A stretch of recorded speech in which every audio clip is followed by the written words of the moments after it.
Gurudev, we have 500 devotees from Coimbatore with us today.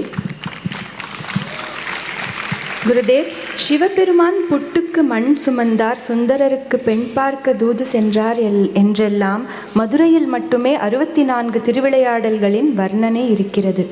உருவம் அற்ற பரம்பொருள் எவ்வாறு இதையெல்லாம் செய்தார்? இது புலவரின் கற்பனை என்று சிலர் சொல்கிறார். இதில் நிஜம் என்ன குருதேவ்? அது நிஜமோ இல்லை அது கற்பனையோ அதில் இருக்கிற ஒரு பொருள் எடுத்து நம்ம முன்னே போக வேண்டியது தானே. அது அப்படி நடந்ததா நடக்கலையா அப்படிலாம் இப்போ உட்காந்து நம்ம ஆராய்ச்சி பண்ணிட்டு உட்கார்ந்தால என்ன பிரயோஜனம்? உங்களுக்கு என்ன பிரயோஜனம்? வாழ்க்கையில் பல அதிசயங்கள் நடக்கிறது, உங்களுக்கு நடக்கிறதோ இல்லையா? எத்தனை பேருக்கு அதிசயங்கள் நடக்கிறது? கை தூக்க வரலாம். பல அதிசயங்கள் உங்கள் வாழ்க்கையிலையும் நடக்கிறது. இந்த அதிசயங்களோட ரகசியம் என்னன்னா, ஒரு பரம்பொருள் இருக்கின்றது, இறைவன் இருக்கின்றான், அந்த எல்லாமே இறைவனுக்கு அடிமையானது அப்படின்ற ஒரு பொருளை நல்லா விளக்கமாக நம்மளுக்கு புரிய வைக்கிறதுக்கோசரம் தான் இதெல்லாம் இருக்குது. அதனால் அப்படியாச்சா அப்படி ஆகலையா, இறந்த குழந்தை திருப்பி உயிரோடு வந்துட்டானா, அதெல்லாம் ஆச்சா இல்லைன்னு ஆயிருக்கலாம். எல்லாமே நடந்திருக்கலாம். அப்படின்ற ஒரு ஆல் பாசிபிலிட்டிஸ் தான் நம்ம நினைக்க முடியுமே தவிர, இப்போ உட்காந்து அதெல்லாம் ஆராய்ச்சி செய்து உட்காந்து பண்ணால் ஒன்றும் பிரயோஜனம் இல்லை. இதெல்லாம் முன்னோர்கள் எழுதினதுலாம் உண்மையும் இருக்கும், கொஞ்சம் கற்பனையும் இருக்கும், எல்லாம் கலந்து தானே எழுதுகிறாங்க இல்லையா? இப்போ உங்களுக்கே நீ ஒரு வரலாறு எழுதுன்னு இல்லை ஒரு எஸ்ஸை எழுதுன்னு உங்களுக்கு யாரான சொன்னால் நீங்கள் எப்படி எழுதுவீங்க? அதில் கொஞ்சம் கற்பனையும் இருக்கும், அதில் இருக்க உண்மையும் இருக்கும் இல்லையா?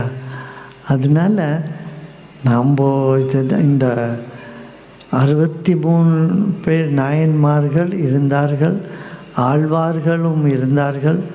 இவங்கெல்லாம் ரொம்ப ஒரு பக்தியின் ஒரு அலையே எடுத்து வந்தார்கள்.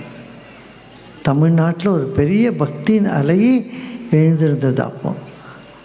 அதால் எவ்வளவோ ஜனங்களுக்கு நல்லதாக இருக்குன்றதை மட்டும்தான் நம்ம நினைக்கணுமே தவிர, சில கதைகளெல்லாம் சிலது நிறையா இருக்கும்.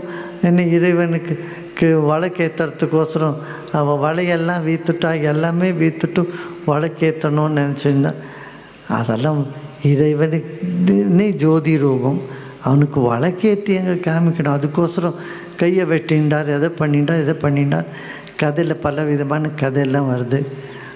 அதெல்லாம் நீங்கள் ஒரு சைடில் விட்டுருங்க. ஏன்னா அதுக்கு காலங்காலத்துக்கு தகுந்த மாதிரி ஜனங்களுக்கு ஒரு புத்துணர்ச்சி உண்டாகட்டும், பக்தி அவர்கள் மனசில் நினைந்து நிற்கட்டும்ன்ற ஒரு உத்தேசனால்தான் இதெல்லாம் எழுதியிருக்கிறாங்க. புராணம்னால இதுதான். புராணத்தில் கொஞ்சம் கற்பனையும் கொஞ்சம் உண்மையும் இருக்கும். அதனால் அதில் இருக்கிற பொருள் எடுத்துகிட்டு நம்ம முன்னே போயிட்டே இருக்கணும். இப்போது உங்களுக்கு கையில் ஒரு பழம் கொடுத்தா நீங்கள் என்ன பண்ணுவேன்? தோலை உரித்து அங்கே போட்டுட்டு பழத்தை தானே எடுத்துப்பேன். அதே ஒரு ஆனைக்கோ மாட்டுக்கோ பழம் கொடுத்தா தோலோடு, நம்ம இதில் சொல்கிறோம் சோம்பேறிக்கு தோலோடு வாழைப்பழம்னு. அது மாதிரி இல்லையே, நாம் என்ன பண்ணுறோம்? அதில் இருக்கிற பொருள் தான் எடுக்கணும். அதே மாதிரி தான் புராணங்களில் இருக்கிற பொருளை நாம் எடுப்போம், அந்த தோலை எடுத்து அப்படியே விடுவோம். அந்த தோலும் ஒரு மரத்துக்கு கீழே போட்டால் அந்த மரத்துக்கு அது இதாகும், என்ன சொல்லுவோம், எருவாகும். மரத்துக்கு தோலுக்கும் ஒரு விலை இருக்குது, தோலும் எருவாகும் மரத்துக்கு. அதனால் எல்லாத்துக்குமே ஒரு அர்த்தம் உண்டு, ஒரு காரணம் உண்டு, நினைத்து முன்னே போவோம். வழிபாடுகளில் சிறந்தது எது? அதை எவ்வாறு செய்ய வேண்டும் குருதேவ்? வழிபாடுலாம் சிறந்தது தியானம், அப்புறம் சேவை. தியானம் செய்து கொண்டு வந்திருந்தால் போகிறோம். அதோட பேர் சத்சங்கம் பண்ணுறது, தியானம் பண்ணுறது, இதுதான் ரொம்ப சிறந்தது. குலதெய்வ கோவில்கள் செல்வதன் பொருள் குருதேவ். குலதெய்வம் கோவிலுக்கு எதுக்காக போயிட்டு வரணும் அதை பற்றி?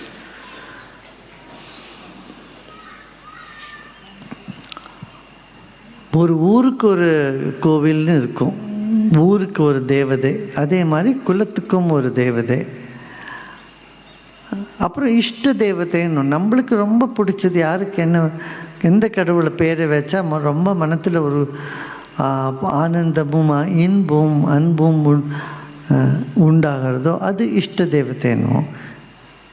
அது மாதிரி ஒருத்தருக்கும் உனக்கு பிடிச்ச ஒரு தெய்வம்னு இருக்கும். சில பேருக்கு முருகர் மேலே பக்தி வரும், சில பேருக்கு கிருஷ்ணர் மேலே பக்தி இருக்கும், சில பேர் விநாயகர்னு சொல்லுவாங்க. எந்த பேர் சொன்னால் கூட அது கடவுள் ஒன்று தானே, வேறு வேறு பேரில் ஒரு கடவுளில் எனக்கு பர்சனலாக கனெக்ஷன், எனக்கு என்ன பர்சனலாக என்ன சொல்லுவோம், தனிப்பட்ட எனக்கு தனிப்பட்ட ஒரு சம்பந்தம் கடவுளுக்கிட உண்டாகிறதுக்கோசரம் தான் நம்ம இஷ்ட தெய்வம்ன்றோம். அதையே கொஞ்சம் பெருசாக பண்ணி குல தெய்வம்னாக்கா நம்ம வீட்டில் எல்லாருக்கும் இஷ்டப்பட்ட, அதாவது என்ன வீட்டில் இருக்கிற எல்லாரும் நேசிக்கக்கூடிய ஒரு நாமமும் ஒரு கோவிலும் குலதெய்வம்னு சொல்கிறோம். பரம்பரையாக அந்த கோவிலில் தொழுந்துட்டே வந்திருக்காங்க.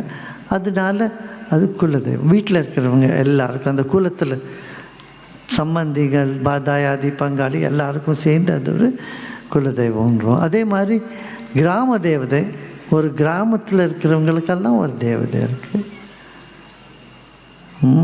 நீங்கள் கர்நாடகத்தில் நீங்கள் நாட தேவதைன்னுவாங்க, அதாவது நாட்டுக்கே ஒரு அரசருக்கே ஒரு தேவதை, அதாவது பல ரூபத்தில் பல பேரில் தொழக்கூடியது ஒரே கடவுள் தான். அந்த கடவுள் நம்ம இதயத்திலேயே இருக்கிறார் அப்படின்னு நம்ப வேணும்.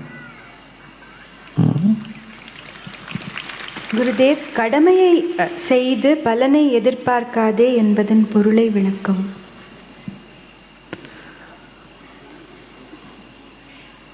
அதாவது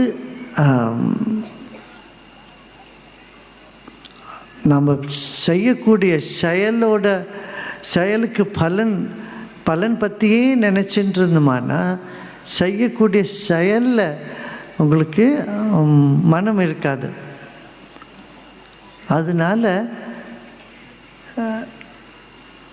செயல்லையும் பார்க்கணும், செயல்லையே பூரா அட்டென்ஷன் கொடுங்கன்னு சொல்கிறதுக்கோசரம் தான் இந்த பலன் பற்றி நினைக்காதங்க. இப்போ நீங்கள் என்ன பண்ணிட்டு இருக்கீங்களோ அதை முழுதும் மனசோடு பண்ணுங்க அப்படின்னு.